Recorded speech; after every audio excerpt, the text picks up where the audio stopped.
Finally this lunchtime, more than 200 new Scout groups launch across Britain from today, and they're aimed exclusively at little ones. The Squirrels is for 4 and 5-year-olds who are not quite old enough to join the Beavers. It's the organisation's first new group in 35 years.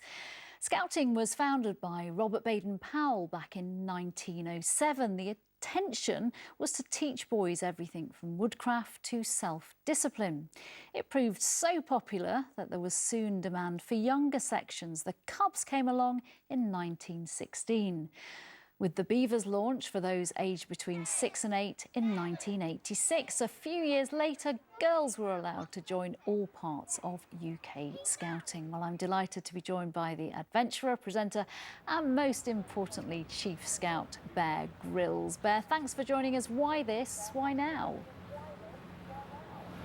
Well, I think it's never been a tougher time for young people, everything they've been through in the last year.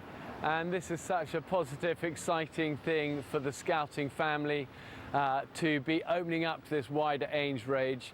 More young people than ever before are wanting to join the Scouts. I think the waiting list at the moment is something like 60,000.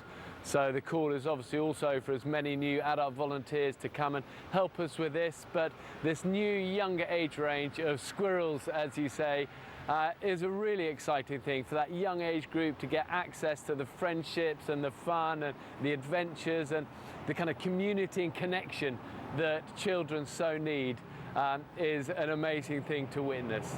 We've been piloting it for a while now in some of the most diverse and toughest areas of the UK, and it just exploded, people's response to it. So today we launched 200 Squirrel Dreys, as the Scout groups are going to be called, and wonderful to see. Why have you decided to focus on some parts of the country and not across the UK with this initial first Squirrels groups? Well, I think we wanted to go to the areas that have been hardest hit, by the pandemic, and those young children are always going to be the most vulnerable, and Scouting has always been for everyone. It's always been the most inclusive organisation I know, and it's wonderful to see them testing it in the tough areas and knowing that if it works there and people respond and it works, then we can take it further. But initially we wanted to launch it in these tough communities, in these diverse communities, and the response, as I said, has been overwhelming, and it's come on, let's do this, empower our young people and give them that kind of leg up and that step ahead and that bridge to start building adventures and friendships again. Yeah, I remember taking my first child to his first Cub meeting and it felt like home to me. But how would you sell the Scouting movement to perhaps a parent or a child who's never been involved with it before?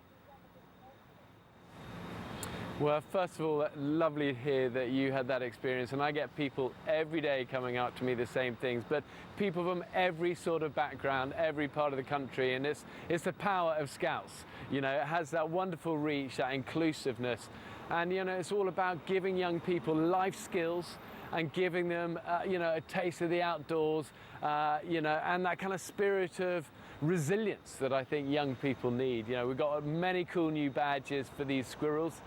We've got brilliant builders. We've got exciting experiments. We've got explore outdoors. We've got Squirrels making dens out of blankets. And if you're a mum or dad or to a 4 or a 5-year-old, you know what I mean when I say which young kid doesn't want a little bit of that. But if you're an adult, get involved. We've run out of time. Message received. Pity the poor parents having to put the badges on the uniforms. Thank you for joining me. That's